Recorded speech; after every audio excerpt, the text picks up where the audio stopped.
This episode of Biters is brought to you by Tweaked Audio. To get awesome headphones, go to tweakedaudio.com and use the coupon code Southgate to get 30% off, free shipping, and a lifetime warranty. Or you can get there through the link on our website, southgatemediagroup.com.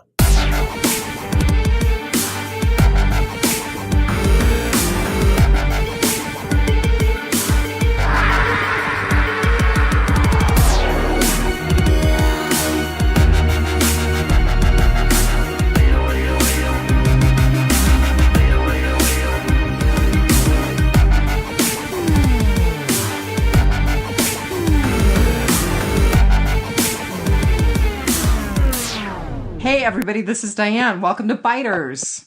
And this is Marnell with special guest. This is Rick Grimes' body double, Tom O'Mara. That's awesome. I have been mispronouncing your name this whole time. I always say O'Mara. Yeah, me too. O'Mara, same thing. It's. I think it's O'Mara. That's what I've been going by my whole life. That's how you were raised, so we'll go with it. You've been very polite. You've never corrected us once. That's our Alaskan accents. That's true. You can't get Bernthal right either. So no, not at all. I will admit I was practicing for tonight. I'm like, he spelled it out phonetically. Tell me that again. I'm not even going to try. Bernthal. No, I can't say I can't say it. It's just it's Bernthal, like burn and thaw. There you go. You got it. But it sounds different when you say it, Thomas. Well, I'm from New York. You're from Alaska. Which is still part of the United States. My tongue is not frozen right now. Yours probably is. That's exactly it. Frozen to the roof of my mouth. Yeah. We were discussing before we came on our temperatures, and I was letting Marnell and Tom know that it has been in the single digits here, and that's actually still pretty nice weather for us in November, so gross. Yeah, it's upper 20s here. So everybody go visit Alaska. Right? It sounds beautiful. It's funny that a lot of people move here in springtime and summer, and there's a mass exodus come fall. I don't doubt it. Yeah, no. I can't say anything that is negative about that right now, except, no. I would join them because I'm tired of being cold. No, I like our low population. Yeah. Well, yeah, that's because they all freeze to death. Right. Yeah. It makes the odds of her surviving the ZA a positive thing. Yeah. Yeah. Yeah, her asthma will kill her. You're not kidding. It would. But I still want to know if walkers reanimate when they thaw. Well, Victoria Morris and I talked about exactly that thing today. I did see that. We got a lot of your feedback about the episode. Yes. So. Well, a lot for Speaking us. Speaking of which, we're podcasting season 9, episode 5. What comes after? What comes after, guys? So much. Apparently a 6-year time jump. Right. And 3 movies. And a whole bunch of content that Gimple was gabbing about on Talking Dead. And a lot of hate on Twitter. And a little bit of hate online. I saw some hate. I didn't see a lot on my feed. I would say I saw mixed. Yeah, not on my feed. It was just the hashtag Walking Dead in general. A lot of people were very upset that they all got rickrolled. Oh my god.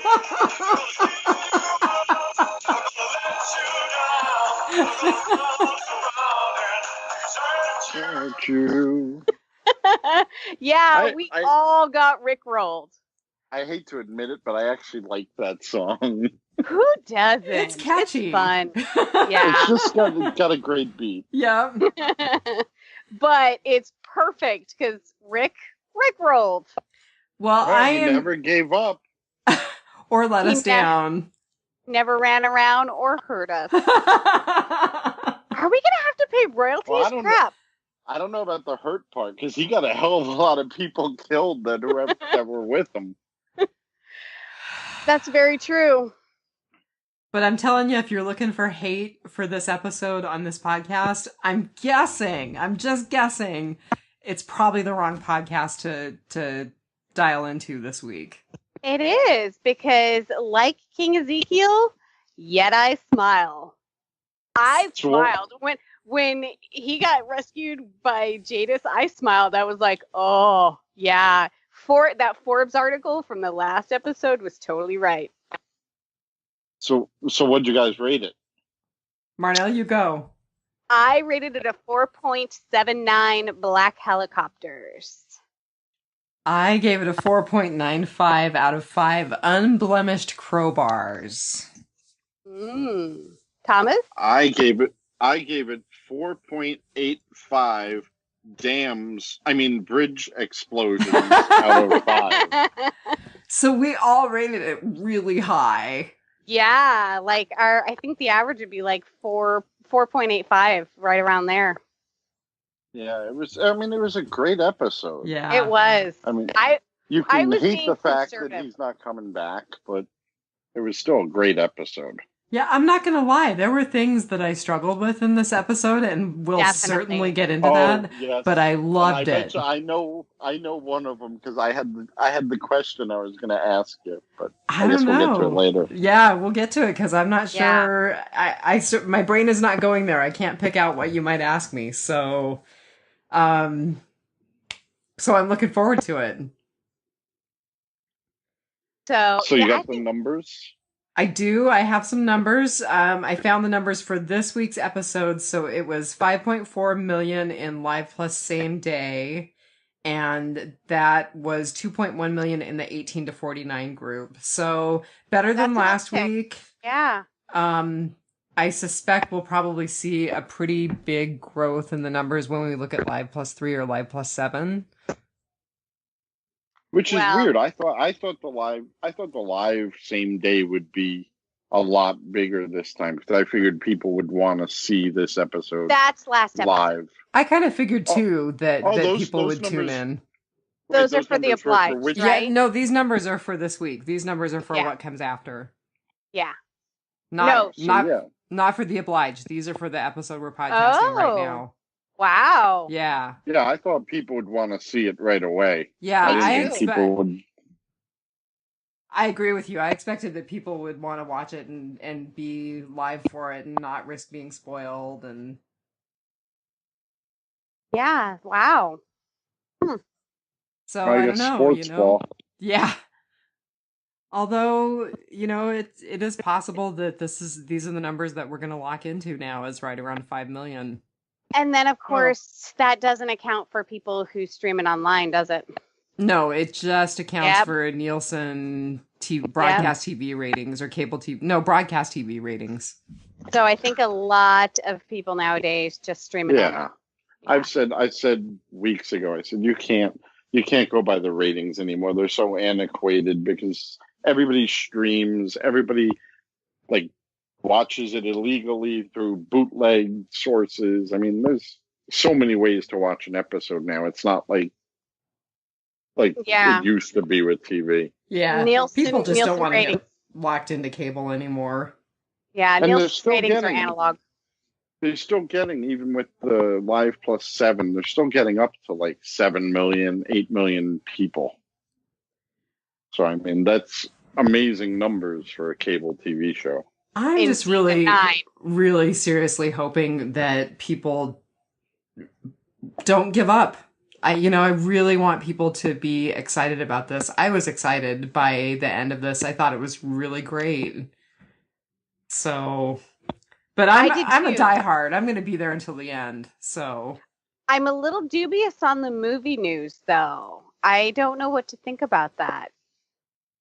I mean, I will definitely watch them, but they're going to be difficult because what they talked about having plans for is it's going to be hard to pull off. But if they do, it's going to be amazing because we're going to see backstories for people that have died, so far in our world. Not in the Rick movies, in some of the other content that they're talking about, but not in the 3 that they've confirmed for Rick.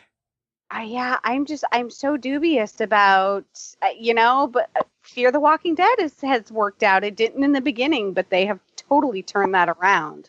No, the first Rick movie, I think, is Rick and the Lost Ark. The second one is Rick and the Temple of Doom. And the third is Rick and the Kingdom of Crystal Skull. Well, Indiana Jones is just Han Solo's dream while he's in carbonite. What? That is a famous geek theory that the whole Indiana Jones movies are Han Solo's dreams while he's locked in carbonite. So what you're saying? Heard that? No, I've never heard that. Well, now you have. And then what you're saying, Marnell, is that you support that this is still just Rick's fever dream while he's in a hospital bed. Or it's never. Or it's the fictional book that Judith Grimes is writing in the future. Her dad, hero. If they went to the whole, this is all happening while he's in a coma, that would be horrible. No, they're not going to go there. Now, Kirkman already said that it's not happening. Yeah. So, and Angela Kang won't let that happen. No, I think Angela Kang's got a big vision for this season. I'm totally bought in. Yes, she's been great. I do think we got rickrolled, but I'm totally bought in. Hook, line, and sinker. Yeah, I am too. I can't say I got rickrolled because I kind of had some information beforehand. But how can you do that? That would bum me out to be spoiled like that. Yeah, it was accidental when someone was speaking to me, and you keep secrets very well. Though. Yes, you do. Like I couldn't. No, but there's no way I could reveal that because I didn't want the person to get in trouble. So. Right. And we've talked about it in previous episodes because Kari Payton kind of alluded to Rick Grimes not going away. Well, and Andy Lincoln did. Yeah, Andrew Lincoln said it too. So yeah. So what they didn't tell everyone is that, and it's kind of sad, but that was Lauren Cohan's last episode, I think, of the season. Thank you. That was something that I had for Whisperer's Corner, and I was like, this is just... I totally understand that this was Andrew Lincoln's big exit, but it's such a bummer that there was no hubbub around Maggie whatsoever. Oh, that's disappointing. I think she might be back for one more episode later in the season, and... Plus, they're probably planning on bringing her back at some point in the future. Andrew Lincoln's gone for good. Right. They're talking about the possibility of Maggie coming back in future episodes, but I did read somewhere that Angela Kang confirmed that this was her last episode for this season. Oh, well, I thought she had one more. No, I could be wrong, but I'm pretty sure I read that she was confirmed that it was her last episode. In fact, I think that was an article that Phil sent to us from comicbookreader.com. Well, and I don't remember seeing anything with Maggie in the preview for the next 3 episodes, which brings us to the mid-season finale. Right. So, she's probably with Georgie and the twins. That's what I'm thinking. That's how I'm thinking they're going to explain her absence. Right. Oh yeah, that's why Jesus kept bringing up the fact that she kept getting letters from Georgie. Yeah. Well, and after this seeming loss of Rick, who's, that's one of the people that she's been with. They just lost Carl. Now they've lost Rick. I'm sure she's like, I need to get away. And yet Negan is still alive. Negan's alive. We'll get into that. Yep. Well, just a couple of quick things. So that actually brings us to our title, which is What Comes After. And it's Michonne saying to Maggie, and you can live with what comes after she kills Negan. Right. But I think it also obviously it's is also like... what comes after Rick is gone. Yes, totally. Right. And what comes after the time jump. I think that the title is so broad. I think it's more than just the specific reference to Negan. Right, because we did see the time jump at the end of the episode, so that is what comes after. So it was directed by Greg Nicotero. I wasn't gonna go into anything specific about Greg Nicotero because we talked about him so much, but I was just wondering if you have anything you want to add about Greg, Tom. Me? Yeah, have you met him? Of course I've met him. I was going to say, I'm assuming you have. No, he came to my viewing party in the city. Oh, right. That's right. Yeah, I've met Greg a bunch of times. Yeah. But he came and he did a Q&A with everyone after the episode. He helped us with our trivia contest. That's right. I totally remember watching that now. Well, and it was written by Scott Gimple and Matthew Negrete or Negrete. How do you say it? Did Thomas drop out? Oh, we lost Thomas. I'm going to work on getting him back. Okay. So the staff writer again was Geraldine Inoa. We talked about her.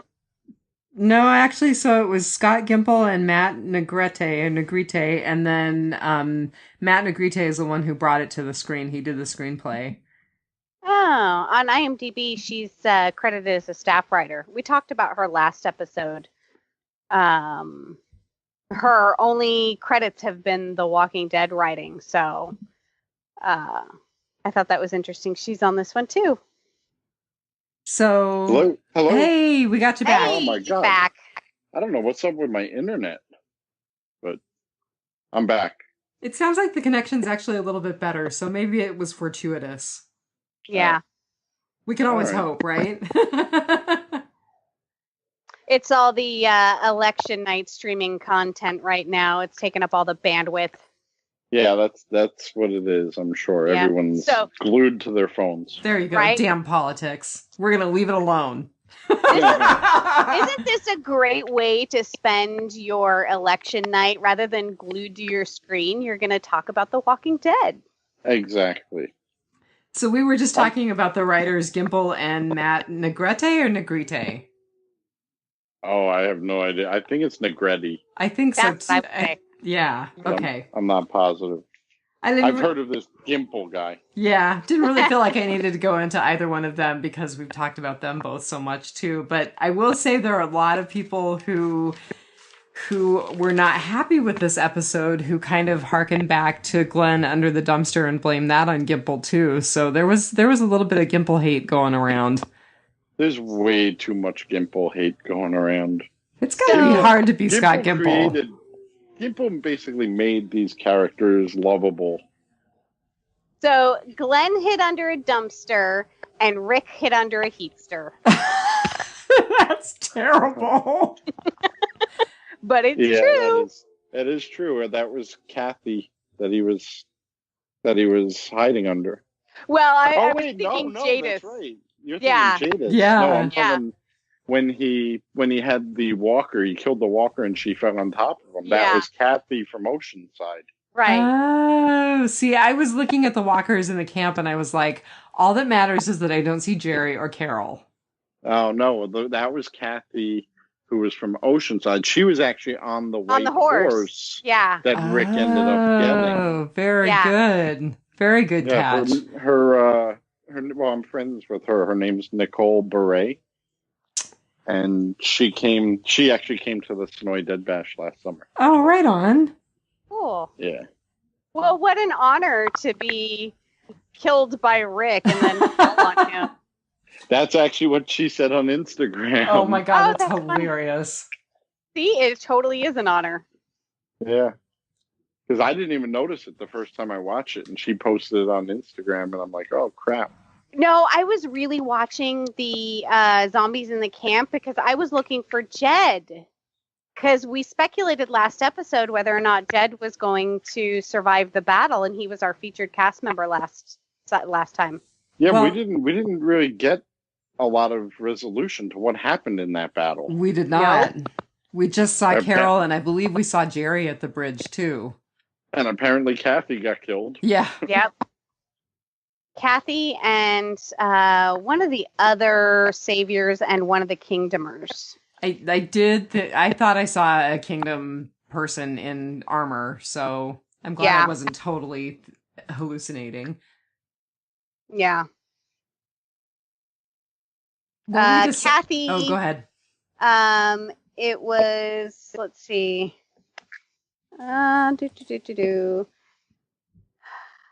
Kathy, the savior Norris, and a male kingdomer is how they credit it. So basically, no one we know. Other than Kathy. Right. Yeah. At least they didn't introduce us to these characters in the beginning of the episode and then kill them. No, but I specifically took note of her because she was the one that was on the white horse at the beginning of the gun battle. Yeah. And they even showed that during the previously on The Walking Dead. Yeah. So that you remembered she was on the horse. Yep. We'll get into the horse. Yeah. I'm so bad. I totally did not catch it at all, so. Well, that's why we're here. There you go. And you love horses. But therefore I was more focused on the horse than the human.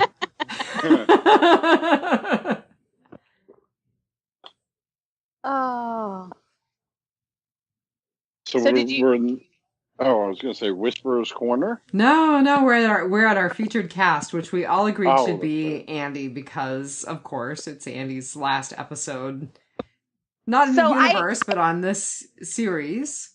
I have a confession to make, and I'm hoping this is a safe space to admit this, but I have never seen anything Andrew Lincoln has done besides the Walking Dead stuff. You haven't watched Love Actually? I have. It's a rom-com. I'm a horror girl. Oh my god. Yeah, I went through his IMDb page and I was like, okay, I have never seen him in anything but Walking Dead and Fear the Walking Dead. I mean, neither have I. I have to confess, Love Actually is the only other credit that I've seen. I've never heard stuff, of him. But yeah. But that's kind of the phenomenal thing is that this series made him this breakout star. For 9 years. 9 years? Like, what is it, like 7 or 8 months out of the year for 9 years? God, that's insane, isn't that?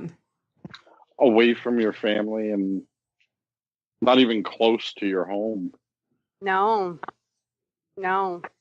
Yeah, so I think he deserves a break. I was just going to say, I think the people who are harshing on him for exiting need to stop and think about that. Oh, definitely.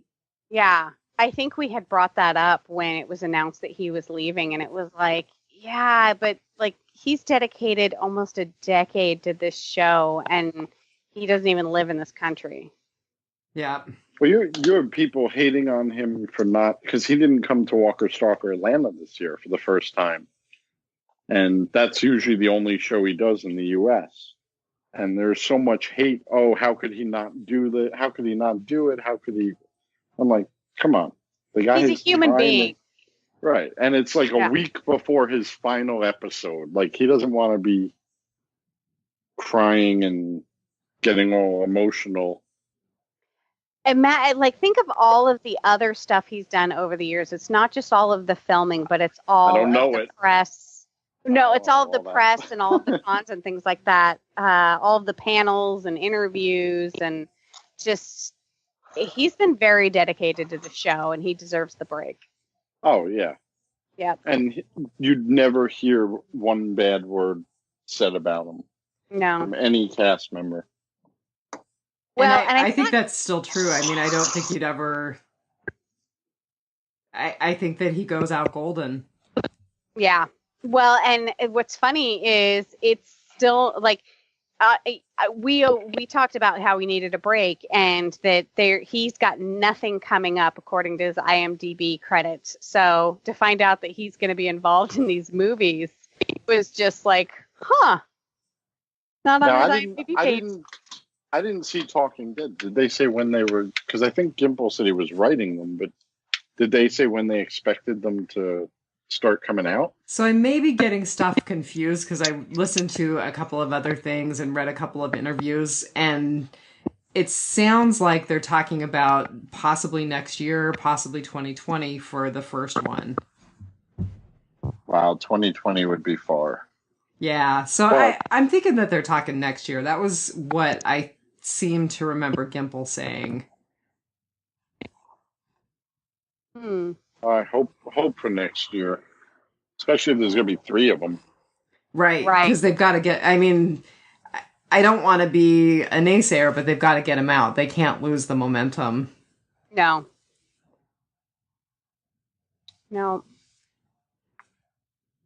So I have to say, this is so funny, and you won't know this because you didn't watch Talking, Tom, but I kept thinking there's something that is really bugging me about Andy Lincoln during the interview that Yvette Nicole Brown did with him.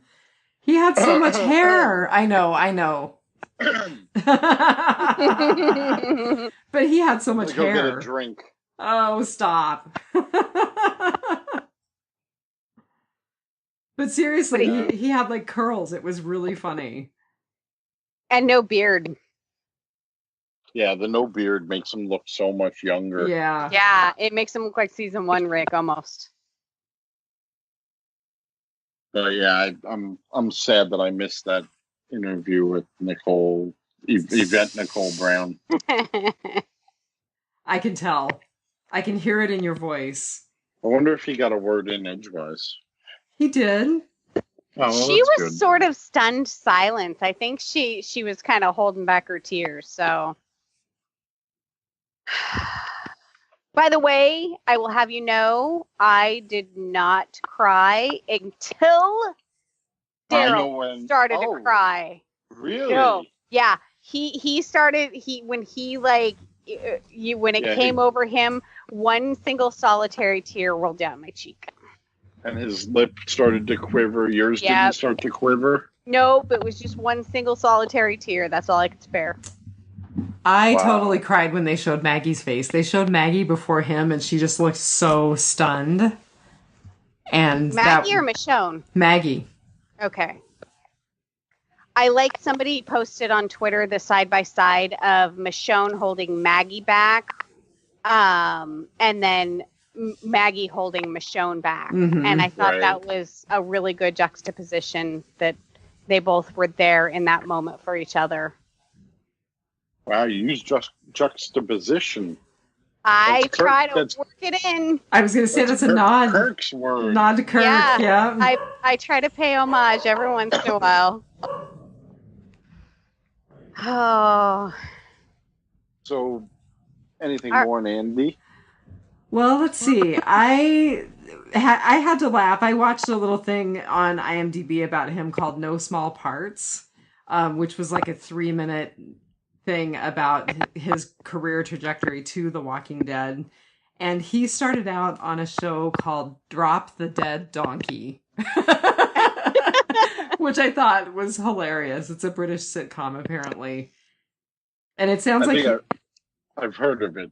I haven't seen it, yeah. It sounds like he had an arc on a show called Teachers, which was a Brit sitcom. And I read that he actually went to work with his brother to study up for that role because his brother is a teacher. Do you know what his real name is? Andrew James Clutterbuck. You're reading that offline now, or No. I looked it up and I wrote it down. I actually knew that before. Okay. I knew that before I looked on his IMDb today. I think we've had him as a featured cast member before, or maybe that was before my time. I can't imagine that we haven't. Well, I don't think that they did featured cast when Kirk and Jeff had the podcast. Yeah. So no, I don't think they did. I would imagine that we would have, but I think we might have talked about him when we did our retrospective. Yeah, I looked at his IMDb and I was like, oh my goodness, I've never seen him in anything. He is only Rick Grimes to me. He'll always only be Rick Grimes. It doesn't matter what he does from this point forward. Yeah, unfortunately, it's kind of a Shatner kind of thing, you know? Yeah, like Leonard Nimoy. I am not Spock. I am Spock. Yeah. Well, so you said that you had a story from, I guess, one of the Walker Stalkers?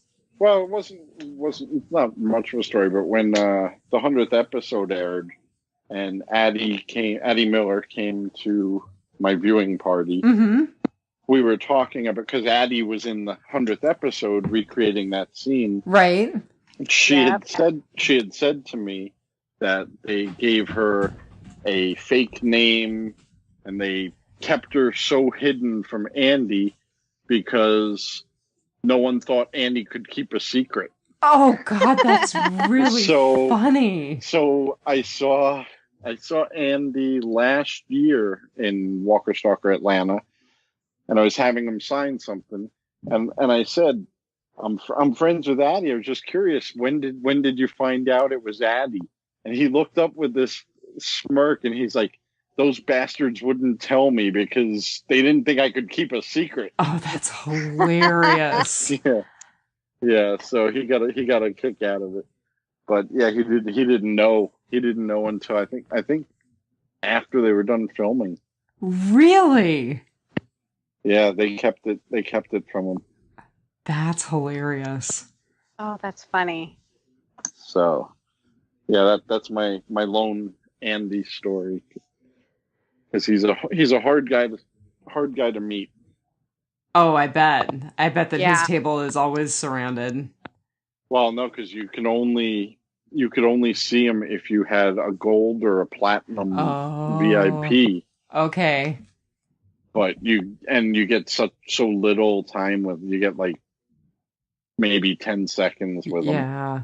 And enough time to get a snap or a oh, well, yeah, then you have separate. You have photo ops separate. Ah, okay. So, well, yeah, I've met him, I think 3 times now.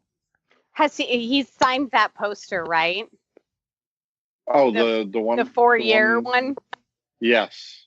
Okay, so for those of you who don't follow Thomas O'Mara on social media, you have this, it's a poster, right? It's a 36 by 24 inch poster. How many of the stars have signed it? Well, I just added Michael Verker on Saturday. Oh, very cool. I had forgot him. This thing is amazing. You put it on the Biters page, didn't you? I think I did. Yeah. But I've been working on it for like 4 years now, and I think I'm up to maybe 71 signatures. Oh, that's cool. So amazing. It's pretty much got everyone, including Robert Kirkman. And I'm missing the only main cast members that I'm missing are Sonequa Martin Green, played Sasha, Mm-hmm. and Lawrence Gilliard, who played Bob. Oh, really? Oh, wow. Yeah, and I saw Sonequa last year, and for some reason I thought she had already signed it, so I didn't have her sign it.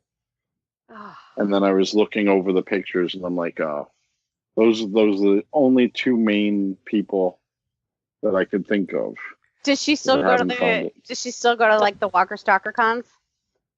She does some. She wasn't in Atlanta this year, and Atlanta this year had so many old cast members. It was basically all Walking Dead people there. Normally it's like Walking Dead and some Sons of Anarchy or stuff like that, but this was all Walking Dead, and they had everyone from Brighton Charbonneau played Lizzie to Kyla Kennedy. Kyla Kennedy played Mika. Mm-hmm. And those girls, oh my God, you look at them now and it's like, they're so old.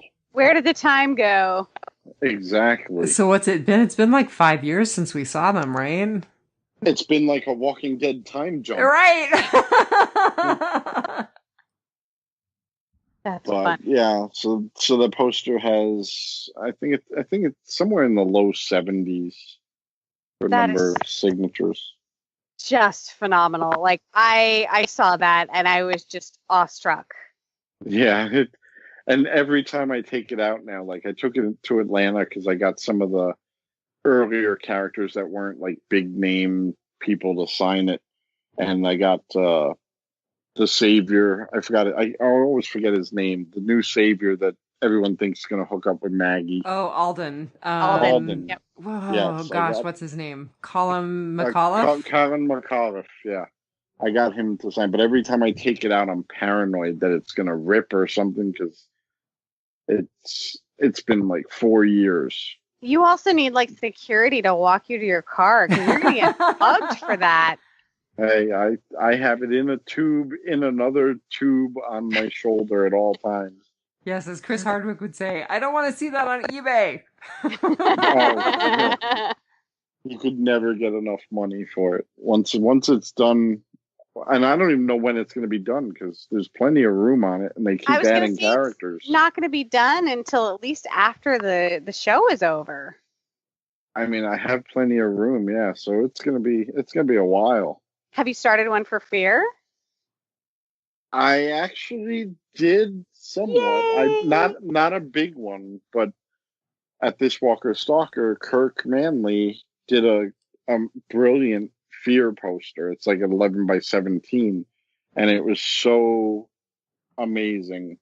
And I ended up having most of the women that were there sign it. Like I had Jenna Elfman sign it, and Maggie Grace, and Alicia Debnam Carey, and Denai Garcia. Oh, that is so cool. And Mo Collins. So they all signed. I didn't get to go to Kim Dickens' table. I was kind of, well, I wouldn't say avoiding her, but I didn't know how to act around her because it's like I never liked her character, but you just politely say, "Would you sign this, ma'am? Thank you." Yeah, no,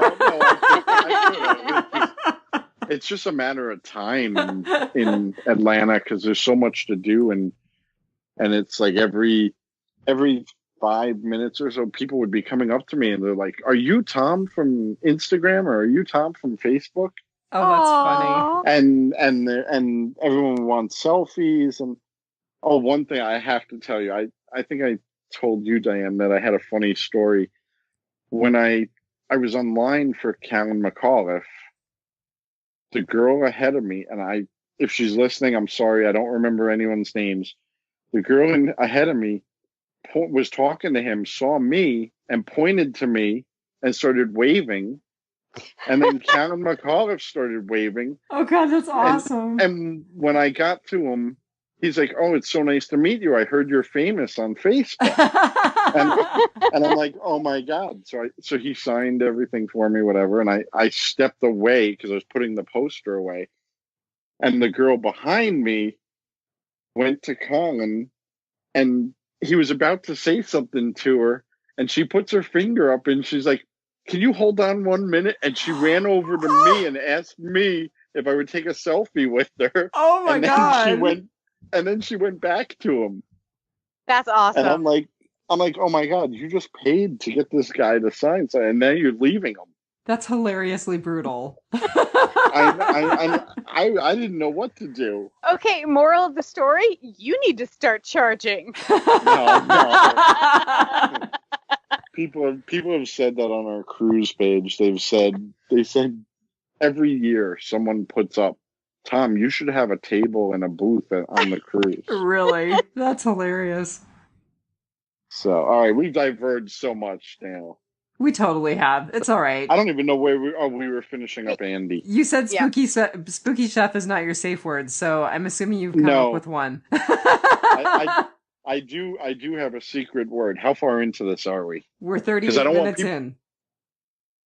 All right, that's far enough then. Okay, because I didn't want to say it in the beginning because then people would listen and then just shut it off. And then you don't want to say it at the end because everyone will skip to the end.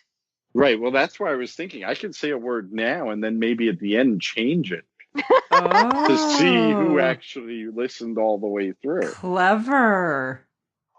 But for anyone coming to my party, Lucille's Bash on the Bay, the night before the cruise, there was a contest. I said I was going to say a secret word.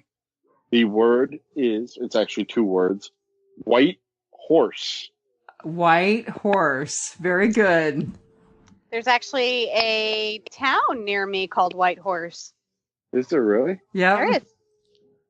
And Yep. now, if you're listening, make sure you listen all the way to the end because I may change that word. There you go. That's cool. So welcome for all of the new listeners who subscribed because they were listening for Thomas's words. Yes, thank you for coming today, and we hope you come back. Yeah. And I'm now charging for selfies and autographs. And you And when- only and get when I 10 do- seconds. When I do, you have to blame the sisters in Alaska. The real Alaskan housewives. It's all their fault. It usually is. All right, so we're going to go to our goods. So Whisperer's Corner, just really fast. So Oh, we talked about it being Maggie's last episode. I also wanted to give a shout out to Phil. He sent us an article that was also from comicbookreader.com saying that Norman Reedus and Melissa McBride signed 3-year contracts. Yes. So they just signed new contracts, and AMC is still negotiating with Denai Guerrera. They haven't gotten her to sign a contract yet. Did they release how much the contracts were for? Oh, they did, and of course I didn't write it down, but they were quite large. Yeah, Well- that's what I figured. Norman Reedus is getting like $20 million this season. So 3-year contract, I can only imagine. 45 million, maybe. Ugh, I am so sorry. My very, very, very protective rescue dog. Let's Your see. latest Well- one. It says that guarantees and advances could be somewhere between 50 million and 90 million for Norman my Reedus over God. 3 years. McBride, meanwhile, could make as much as 20 million over the duration of her contract. Nice. So 90 million for him and only 20 million for her? Including guarantees and advances. Wow. That's I didn't think, that's kind of brutal. I didn't think they'd be equal, but I thought they'd be Close. somewhere close. Yeah. Wow. Interesting. Well, good for them. So 3-year contracts. That's wow. Season 12, season 13. But that's not. See, this is what I found out at dinner on Saturday night. I'm sure it doesn't guarantee that it's going to run. Right. That's what I found out because I was asking, and you can get a contract for 10 years at $20 million an episode, but if you're only in one episode out of the 16, you're only getting paid for one episode, and there's no guarantee that you won't. They're be not going to killed kill you off in or- season 7. Right. Yeah. So the contract really doesn't guarantee you much. Although, actually, the way their contracts are set up, if they're saying it's guaranteed, I don't know. They must have normal- a certain amount that's guaranteed, regardless Yeah, of a how things run. Right, a normal contract, you're not guaranteed really anything. Say a Colin McAuliffe contract, you're not guaranteed Right. anything. Right, you might You've told get The Walking 500 Dead that you'll give them 3 years, but they're not guaranteeing that for you. Right, they could kill you the next episode and you're gone. So that's what happened to Laurie Holden. She had like a 7-year contract. Or a 5-year Wow. a 5-year contract or something. I remember some interviews with her, and I remember her being pretty bitter about it. Yes, I've Yeah. heard those. Yeah. Yeah, Although she's been pretty I think clear she's. on I some think I of her heard her- panels. I heard her telling someone this weekend in Rhode Island that she was better now. Good. Like she's over it. Good. Whether or not that's just talk, who knows? Well, I don't have anything So- else for Whisperer's Corner. Do you guys have anything for Whisperer's Corner? Nope. No, nothing for Whisperer's Corner. Hi, everyone. I hope you're enjoying the podcast. If you're anything like me, I know you're going to shop at Amazon this holiday season. When you do, please go to southgatemediagroup.com first and click on the Amazon ad in the upper right-hand corner. That'll take you directly to Amazon, just like normal, but it will also help our podcast network out. When you do that, our network gets a little commission on everything you buy on that visit. The best part is, it won't cost you a penny. You get the same great deals. You can even use Amazon Prime just like you normally do, but we get a tiny little sliver of what you spend. This is how we pay to keep the podcast coming. If you could remember to do this, it would have really helped support this show and our whole network. Thanks so much for listening. Thank you so much for your valuable time. And now, back to the show. So finally to our goods, bads, and uglies. Tom, we'll let you go first since you're the guest. What's your good? My good, baby Judith becomes a little ass kicker. That was such a great scene when she bends over and because when I first saw the little girl and I'm like, wait a minute, tell me that's baby Judith. And then I see her bend over to pick up the hat. And as soon as I saw the hat, I'm like, oh my God, that's Judith. That's totally what I was thinking. I was like, please let that be Judith. Please let that be Judith. That's such exactly a great what I scene. thought. And she had his python. She had his python. I think she had a katana. I don't know if that was Michonne's katana. It looked like it was a small katana. It looked like it was like a replica katana for her. Okay, so I think it's called a wakazashi. Wakazashi. It's a say that again. version. Wkazashi. So it's a smaller version of a katana. Because if you look at Michonne's katana, it would probably be the size of Judith, even at 10 years old or whatever she is now. I'm looking at my replica true. of it, and it would be quite unwieldy for a 10-year-old girl. Yeah. Oh, you have one too? I do. Plus, in the upcoming 3 episodes, you see the point where Michonne rides in and has her katana. And she has her katana, and then Judith has her wakazashi. Well, either way, it was definitely Judith, baby a little Judith. ass kicker was amazing. Yep.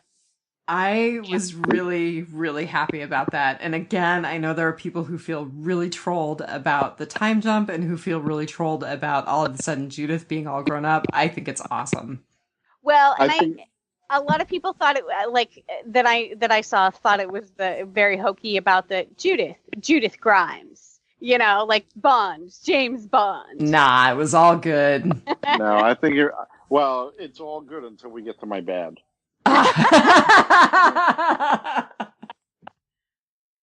Well, so Marn, what were your goods? Yeah, Marn, what was yours?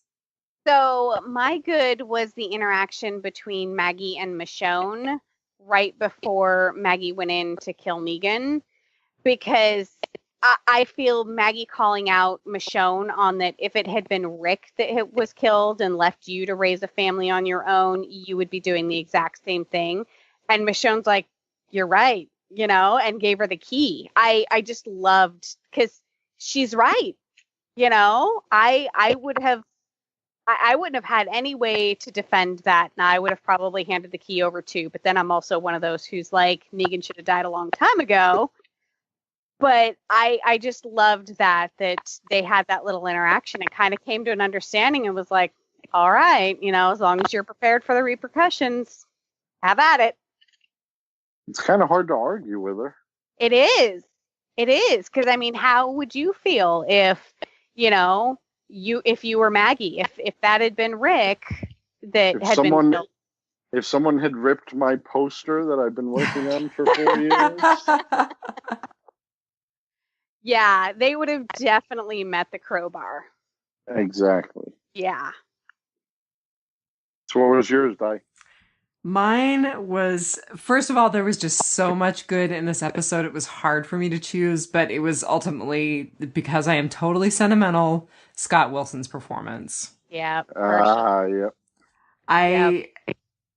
I just loved it, and I loved the way that they talked back and forth, and I loved that Rick kept apologizing to the people that he met in his dream or in his hallucinations. And when he said to Herschel, "I'm so sorry for what happened to you, to Beth, to Glenn," it was like, ugh. It really, it got me in the feels. Very timely. That's where I thought Marnell was going to shed a tear. I thought I was going to shed a tear too, but I think it was, it was kind of like Christmas morning for me. It wasn't sad. It was happy. I was very glad to see him again, and also to see just the whole scene was great. And he had 2 legs. Oh, you're right. Well, I didn't even think about that. Well, the other thing, I've watched it twice, and they must have used CGI or something because he looked so young. I was wondering about. I mean, he looked relatively healthy. Right, and the last time I saw him, he had a little bit of a beard or whatever. But even if you shave that off, his face is a little pudgy in this episode, like it was when they first met him. Mm-hmm. And he hasn't been like that in years. Thomas, you should see people contouring. Like, makeup does wonders. Seriously though, on Talking Dead, they had a little interview with him, and he looked really good in the interview. So I don't know if it was CGI or just mad makeup skills, but he it must be mad makeup. Well, I mean, it is The Walking Dead. Well, I was super happy that he had a chance to see it too. That right. Greg Nicotero mentioned that he had actually been able to take it to Scott Wilson, and Scott Wilson was able to view it and was really happy with the way it turned out. Yeah. Yeah. Loved it. Yeah. That's when it started. Yeah, that scene started to get me in the feels. Yeah. Of course, I have a heart, unlike Marnell. Yeah, no. Don't tell anybody. My arm is just a little bit tougher. My heart isn't black and cold. And frozen. Exactly. And drowning in wine. One of my favorite memes is I have the heart of a young girl in a jar on my desk. Yeah.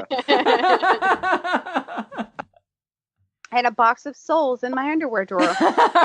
Right.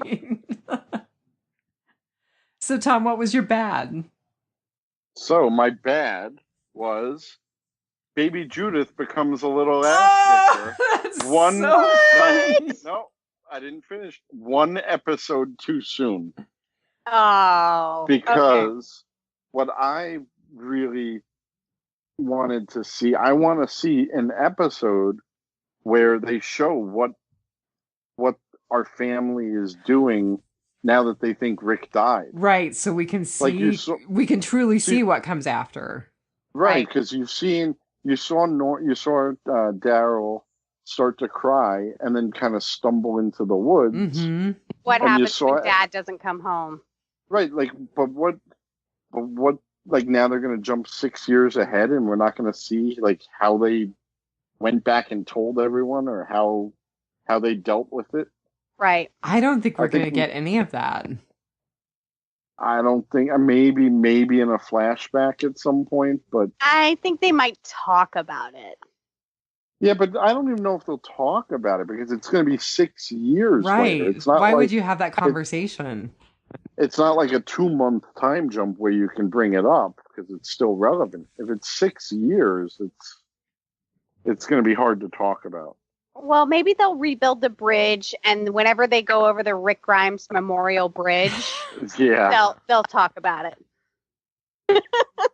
Yeah, no, I think that's a valid point, though. I think that we do lose a lot by this time jump. Although maybe it's a good thing. Maybe it's not wanting to belabor the story arc any further.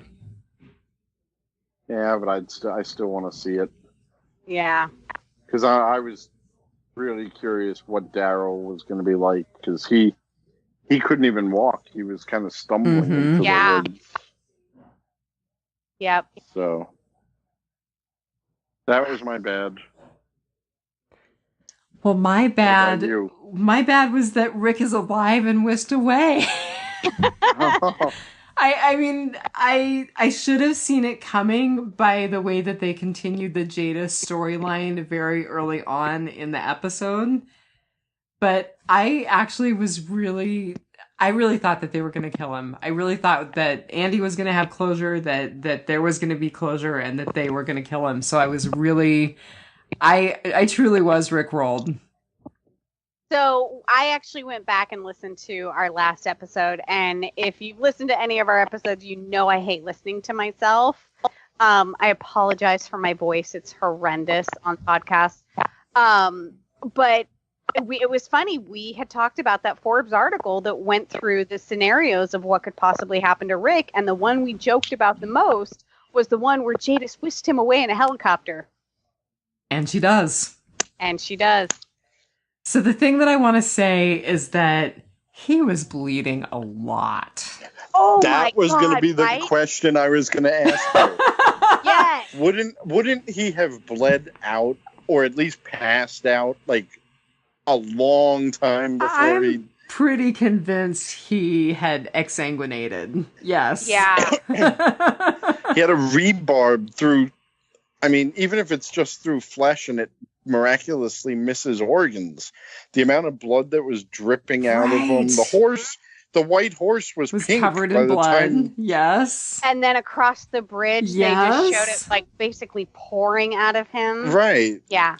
And the It's other like- thing that I wrote down was, the whole idea of tamponade. So you don't take a foreign body out if you're impaled on something, because there's the potential that could be clamping off areas that are bleeding.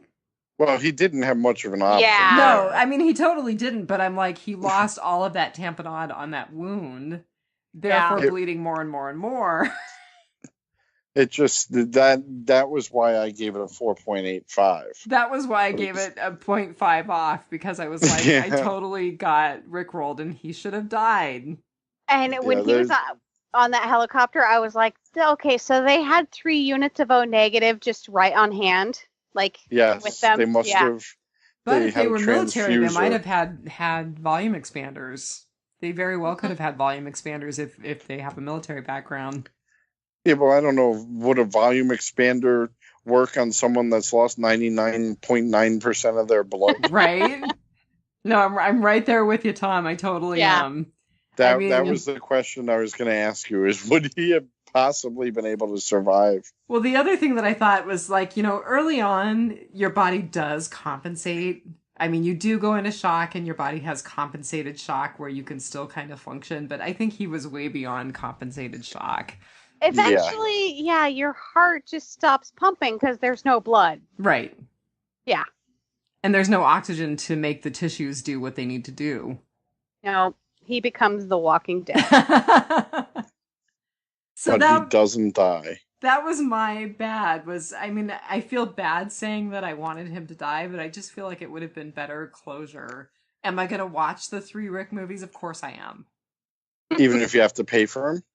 I was thinking I'm going to have to sign up for AMC's streaming service, and that really ticks me off. But I'm probably going to end up doing it. See, now is that where they're going to show the movies? It sounds like that's the plan. See, I think they'd be better off putting them in a movie theater. I would totally go to a movie theater for them, but at this point I would probably also pay for the streaming service.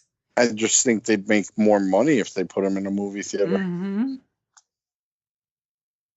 But it's easier on the streaming service, so. So what was your bad, Marnell? My bad was, why are we having random boxes of dynamite on wooden bridges? Because didn't they need it for construction, like destruction of places where they were doing construction? And well, no. This is because I was thinking about that, and I thought, wasn't it a couple episodes ago, or was it maybe the last episode when Eugene was saying that it wasn't gonna hold, and that they should just knock it down or something? Okay, but still, we're not going to let the Saviors have guns, but we're going to keep rando boxes of dynamite just laying around. Well, that's a good point. Yeah, on wooden bridges. And at this point, unless Eugene's making the TNT, it's sweating nitro, and that stuff is super unstable, and it's just the whole gas still firing three years into the zombie apocalypse. I'm like, okay, I get it's a convenient plot point, but well, Rick, shocked. I'm also shocked Rick could hit the target, being that he couldn't hit Negan from 10 feet away. Shock and adrenaline gives you amazing things. He got 3 headshots off to those zombies in the camp, so he was doing okay. But really, just a box of dynamite on the wooden bridge when the bridge had nothing to do with being dynamited, and we're just going to leave that laying around with saviors around. Like, I was just, the dynamite irritated me. But you know what? You know why they had to have that, right? A convenient plot point? Well, but they had to have Rick one last time do his famous pose with the gun. I totally wrote that down. Yep, the pose. That iconic pose with the python. Yep. But and so all in all, I gotta say, Marn, I think if they had taken him out, what a cool way to go. Oh, way cool way to go. But another thing with the whole bridge dynamite thing is he would have been blown backwards and not into the water. Yeah, I was wondering that also. Yeah, so there was just I get it, but it did bug me, kind of like the whole gas in the apocalypse thing. Like, it's just one of those things where I'm like, all right, I'm suspending my belief, but whatever. Well, it reminded me of, like I said when I did my rating, it reminded me of the dam explosion in Fear. Oh, yeah. Oh, yeah. I totally thought I totally missed that so you totally missed my joke? I totally missed your joke. In my rating. Did. Totally. Wow, now you're gonna have to go back and listen to it because it's a lot funnier if you know. Because the same thing happened in Fear, where they blew up the dam and people were floating down the water and people died on it. Yeah, that was when they did their reboot. I do have to say that the burning walkers tumbling off the bridge into the water was amazing. It was like flaming little lemmings going over the edge, and they just kept pouring over, and then all the charred bodies in the water. Like, I really liked that, so it kind of made up for the dynamite on the bridge. But and that's when Daryl started to cry. And I had a feeling.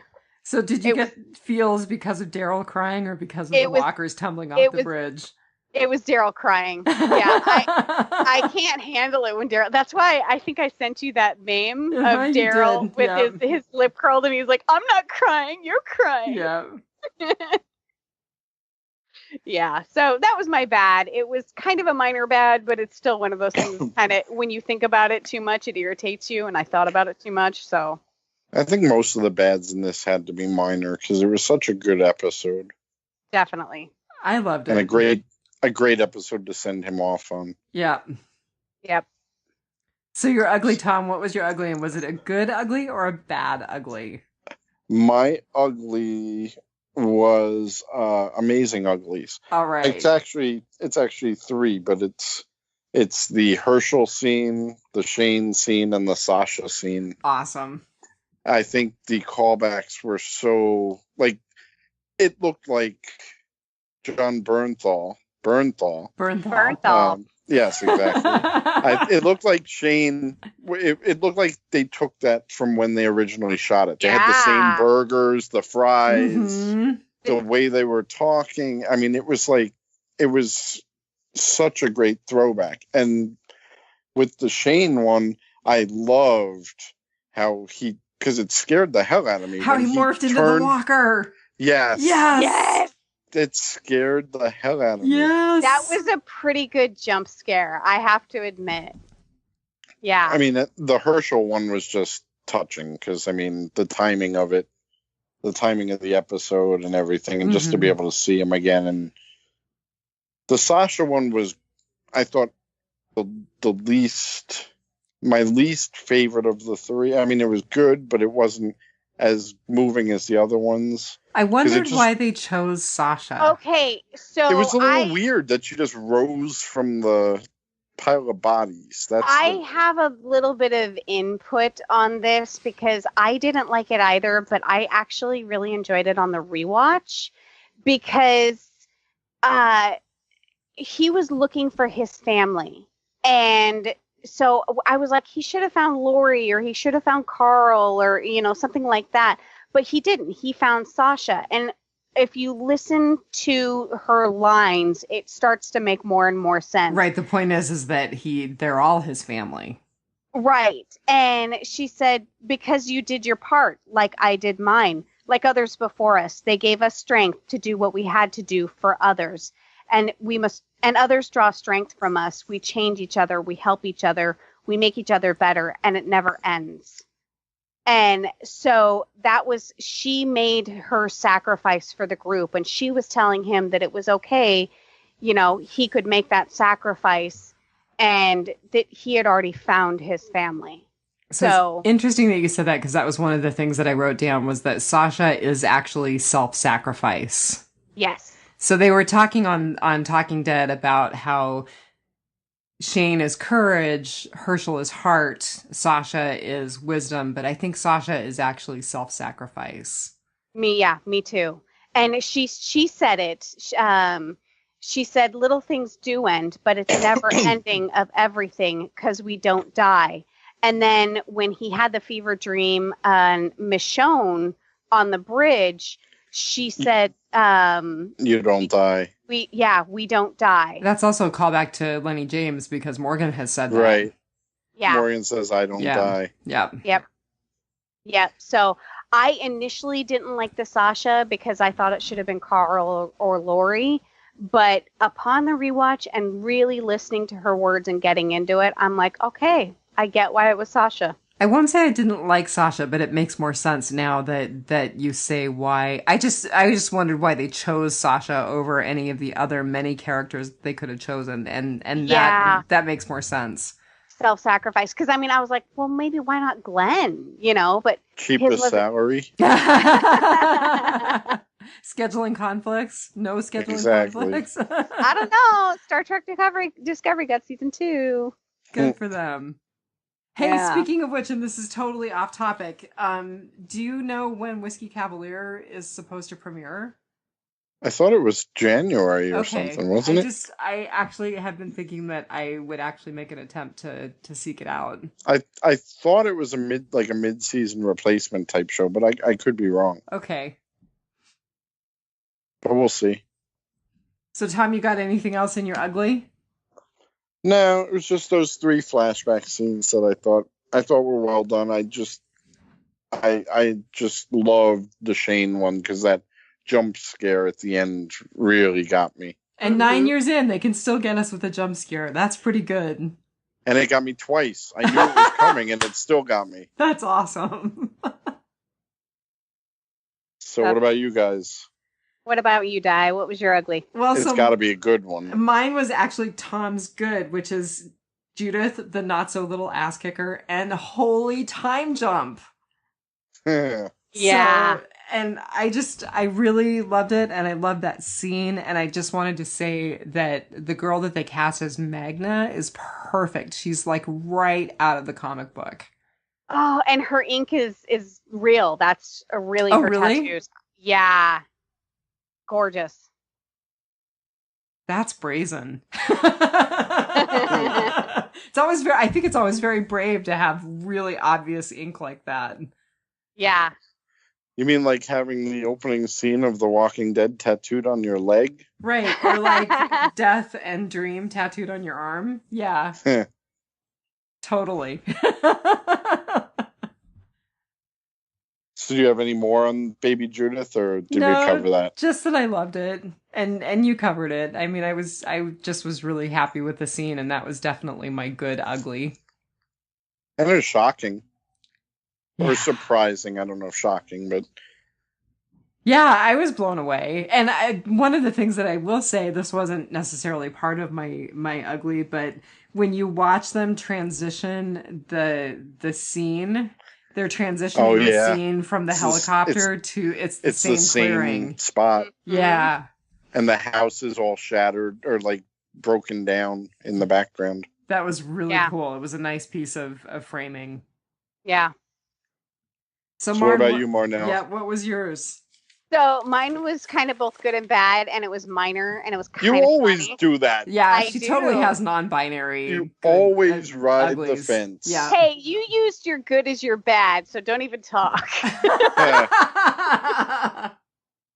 So mine was the white horse. So this horse that was it Kathy was on was totally spooked by everyone breaking out and fighting and ran off. But kept sticking around. It kept sticking around when the walkers were there. You know, Rick's impaled on the rebar, and it's going to stick around with these two hordes converging and let Rick climb back on them. And then it lets the horde catch up with it. And then also when he goes into that little shack, the horse like remained outside for him to get back on. And finally, after Rick faints, the horse finally runs off. So I was a little dubious about the horse sticking around so much when it seemed to be spooked so easily earlier, but the horse lived, so it's okay. And it was Rick Grimes. We joke about like it's never good to be a horse in the zombie apocalypse, but this horse apparently is going to do all right. We think the horse lived. It's only good if it's a white horse. No, because was Rick's horse into Atlanta white? No. Okay. No, I want to say he was a dun horse, if I remember right. He was brown. Was he completely brown? No, I think he was a red dun. He was like reddish brown with white. He had a blaze and socks. So my reasoning, I think, would probably be this horse was probably born in the zombie apocalypse like Judith was, so it's a survivor. It was a beautiful horse. But it survived, so. It survived, and it seemed to be very loyal to Rick. I do have to say, there was a scene last week as they were showing him leading the zombies and he had not been bucked off or impaled yet. The whites of the horse's eyes were showing. And I thought, wow, that horse really is kind of freaked out by all this. Yeah. What does that mean when you see the white of a horse's eyes? Just that the horse is stressed, really stressed. Yeah. Oh. So I was pretty impressed with that horse that it tolerated as much as it did. Yeah, definitely. Because, I mean, I'm sure some of the horde was CGI, but I'm sure there were still a lot of extras. I think there were tons I think it's the extras. same. I think it's the same trainer that does all of them. Oh, really? That's cool. Yeah, I think it's the same guy that does all animals, like horses, pigs, everything you see. I think is the same guy. I think I did. I remember seeing that once, and it was like one of the prison episodes with the pigs, where they said it's the same. He has a farm that's near where they film, and he just loans them all of these creatures. Maybe Thomas O'Mara said that in our retrospective of. No, because we didn't do our favorite episodes. We did a retrospective of season 1. Okay. Yeah, we did season 1. Yeah. Never mind. Good try. I think that was one of those Talking Dead Fresh Buzz or whatever. Inside one of those going to commercial. Yeah. Yep. So that was my ugly. It was kind of a minor, but it was kind of funny. You know, that horse just kept sticking around, but it lived, so we're okay. Well, an hour and 12 in, Spooky Chef, we've made it to Rotting Potpourri. Yes. I actually have a couple here. Excellent. Let's see. Well, all right. I had Bleeding Out as one, but we went over that one.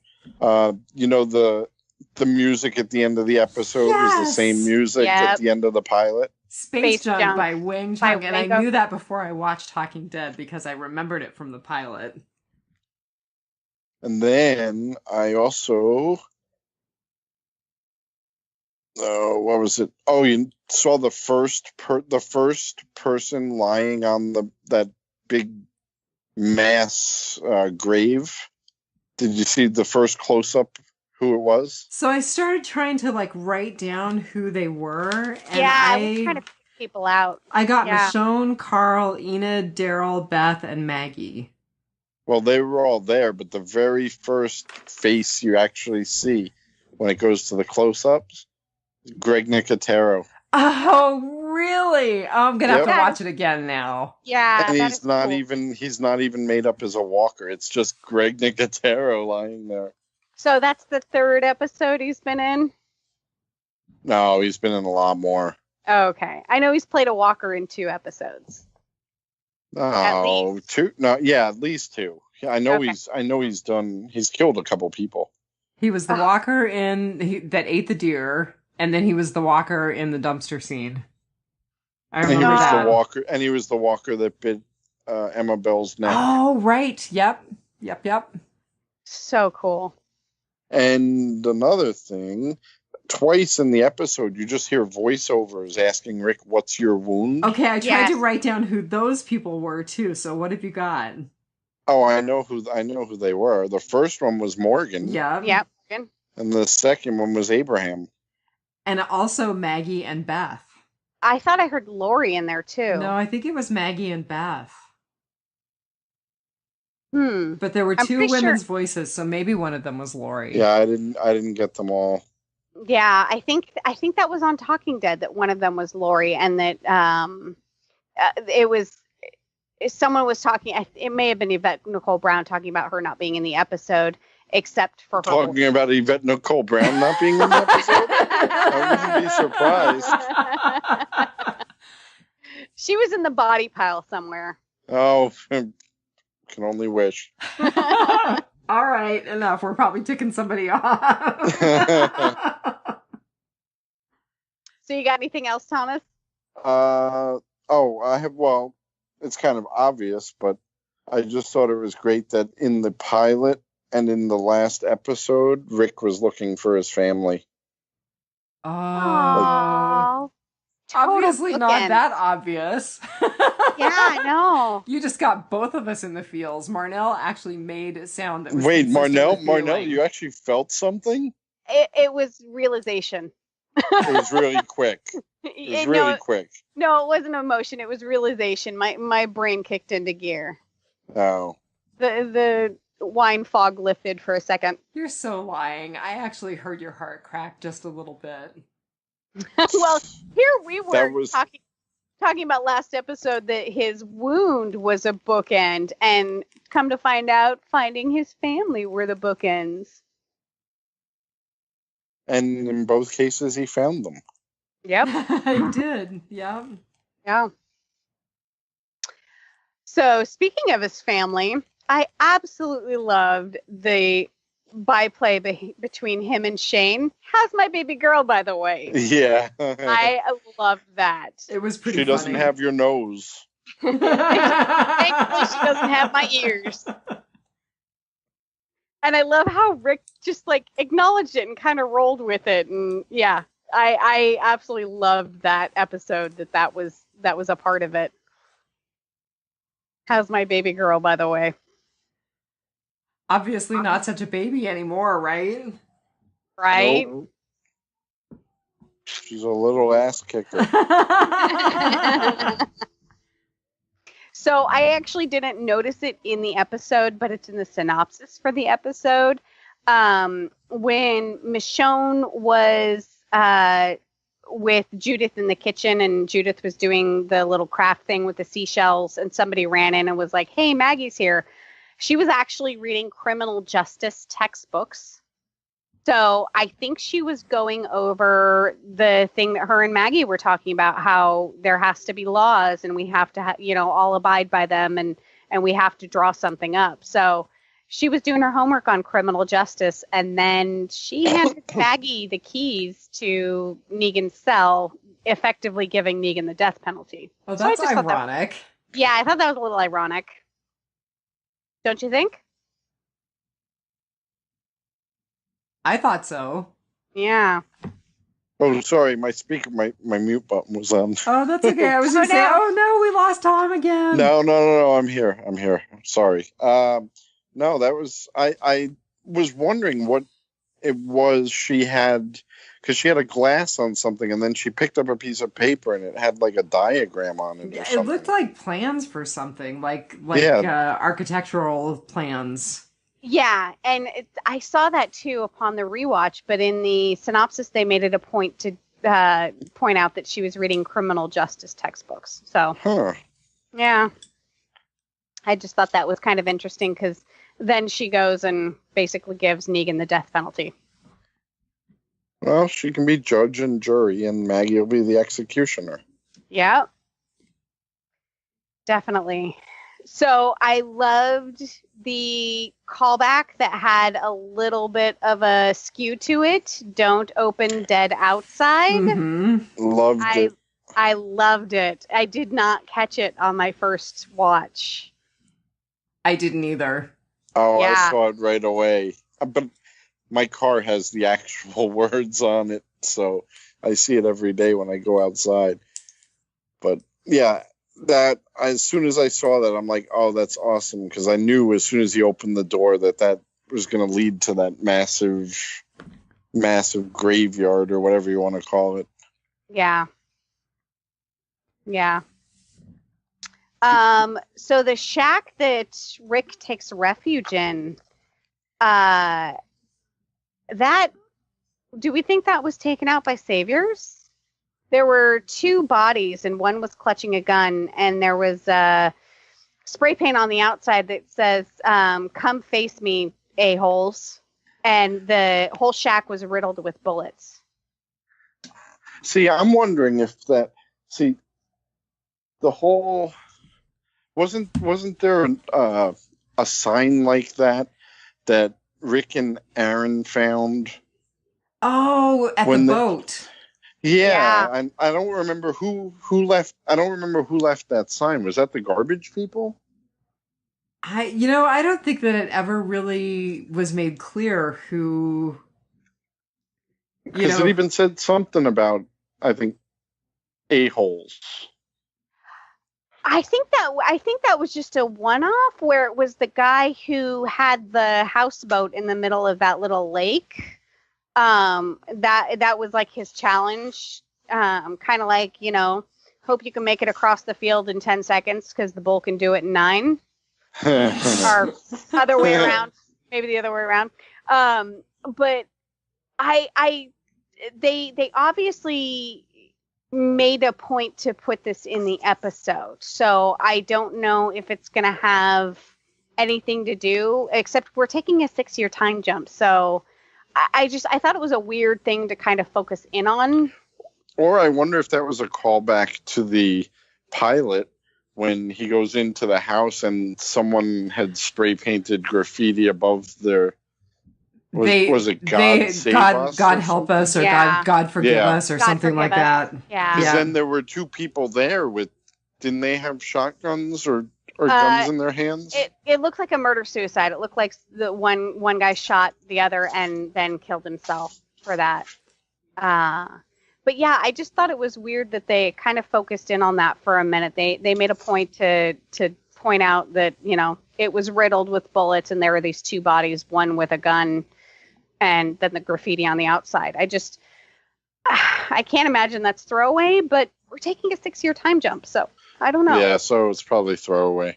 So I had something totally different. It totally made me think of the cabin that the governor and the men from the camp came across in, was it season 4 or season? Yeah, it had to have been season 4, where there was the walkers that had signs on them, rapist, murderer. Remember that? Oh, yeah, that takes me back. The governor? It totally made me think about that. Yeah, wasn't it the governor and the other men from the camp that Martinez had created?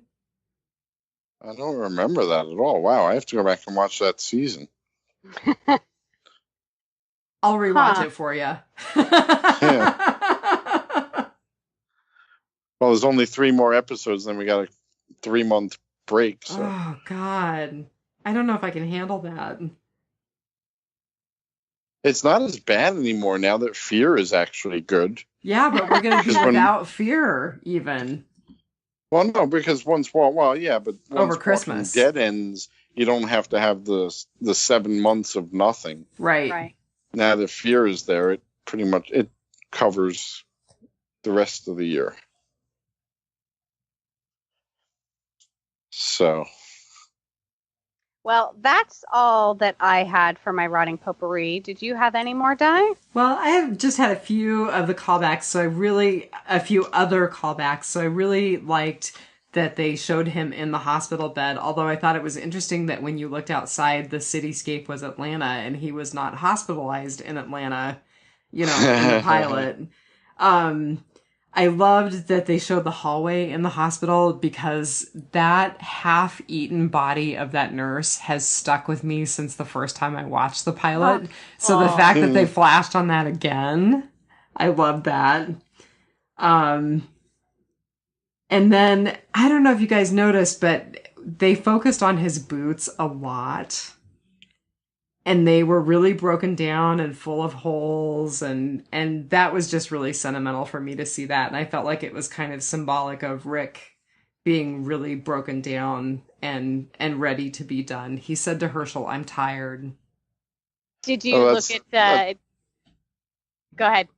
Oh, I was going to say, that's like that letter he wrote to the press last week where it said, "And I've had my boots resoled 12 times." Yes. Yeah. I'm thinking they didn't resole them again. Did you guys notice that Judith had a pair of cowboy boots on? Yes. Yeah. Oh, I didn't see that. That's adorable. See, now I want to see how they train Judith.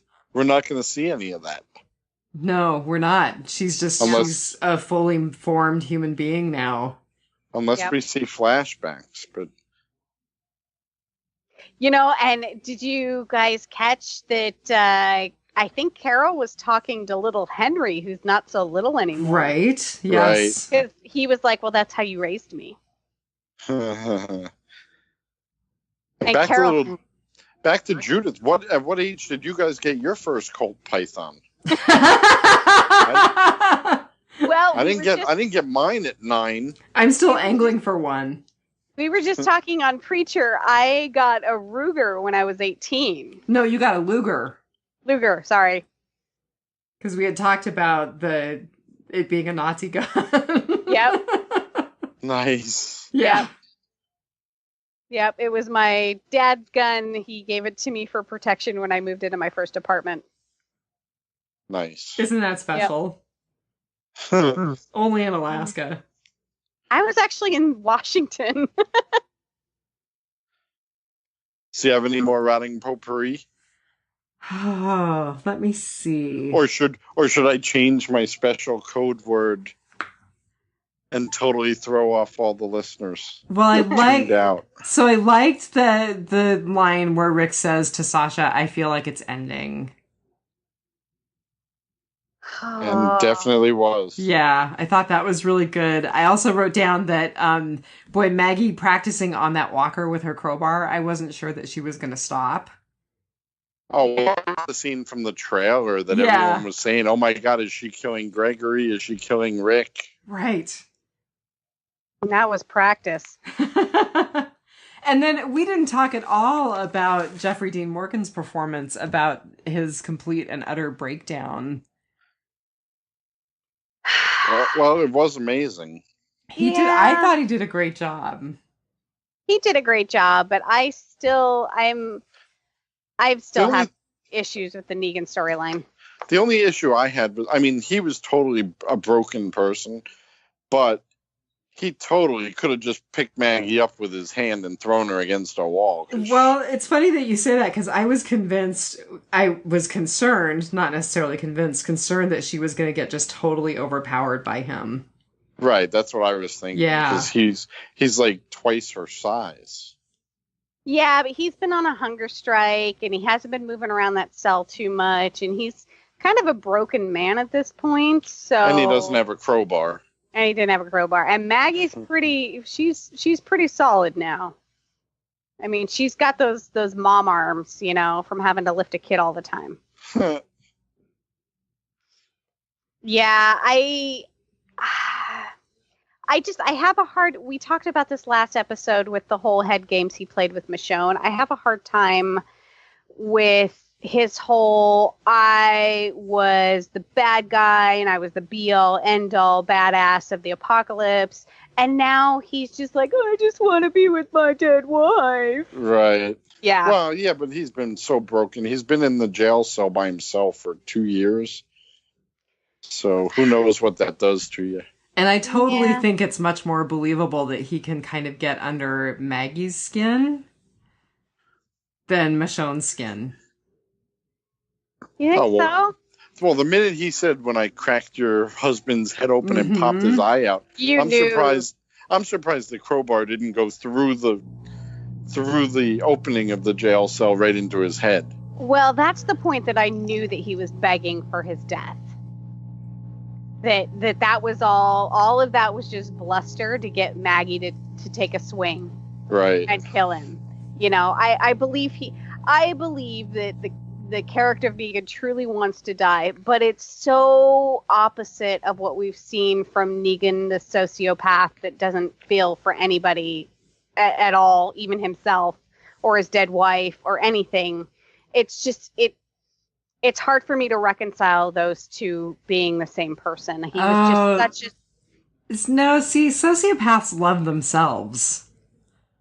I'm totally into he's not in love, you know, he doesn't care about his dead wife, but sociopaths are totally into themselves. Right. So are you calling me a sociopath? If the shoe fits, you feel free to lace that bitch up. No, I'm teasing. No, but I have a problem reconciling those two being the same person, because he was so, like, I don't know. Yeah, it's just a different guy now. And I don't know if I like the new guy. I'm we'll totally see what down. he's like 6 years later. Yeah, and I'm down with Tom. I mean, he's been in that cell for 2 years, so... Hey, I like my villains to be one-dimensional. I don't want this complex stuff. Well, that's all I had. Do you guys have anything else? No. Nope. Are you going to change your password? Let's see. Should I change my password? No, because if I change it now, people will have tuned to the end to see if I changed it. So we'll stick with the password that I won't say right now because it happened during the middle of the episode. Okay, very good. That's awesome. Spooky chef. Spooky, it was not spooky chef. Yeah, just so he doesn't get a whole bunch of spooky chefs. I want somebody to come to the party and use that as the password. Yeah, spooky You won't chef. get in. But I'll laugh. Yeah. So you wouldn't have gotten dressed up for nothing. All right. So, just remember. Oh, we're doing this. We're going to do it. We can do it. Okay. 1, 2, 3. Just remember. I didn't know we were starting out either. You already did the just remember part. I didn't know we were starting out either, so I was just not saying anything. All right. Just remember. Take it one dead day at a time. You guys got to come up with a shorter sentence. All right, everybody. Tom, 3 more thanks for episodes. joining us. Where can they find you? Find me at Celtic TSO on Instagram and Twitter.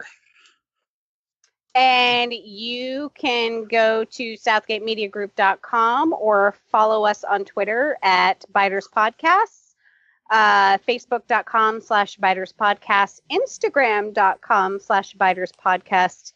You can email us at biterspodcast@gmail.com or southgatemediagroup@gmail.com. You can also get our t-shirts at TeePublic. And I am going to totally ruin this for the both of you and say, I forgot about listener feedback. Yeah, I do. Wow. And I screen capped a whole bunch of it because we got some good feedback from Dianne LaSorsa and Victoria Morris and Nathan Welty. So just want to say a quick thanks. So Nathan Welty, Dianne LaSorsa, thanks for writing in. We will cover your listener feedback next week because I suck. Victoria Morris. It wasn't me. I never saw any of it. Victoria, thank you. We will cover listener feedback next week. At the beginning of the episode next time. All right. I think that's a good idea. Yeah, definitely. Okay, you guys have a great... Go ahead. New listeners, please like us, rate us, share us, give us a rating on iTunes. Give us feedback. We'd love to hear from you. And welcome to Biters. Give them a good rating. Yeah. There you go. But you can, on Facebook and stuff, you can give us bad feedback because we'll totally read it. Any attention's good attention. Totally. All right, everybody. Alrighty. Have a good week. All right. Thanks, you guys. Bye. Bye.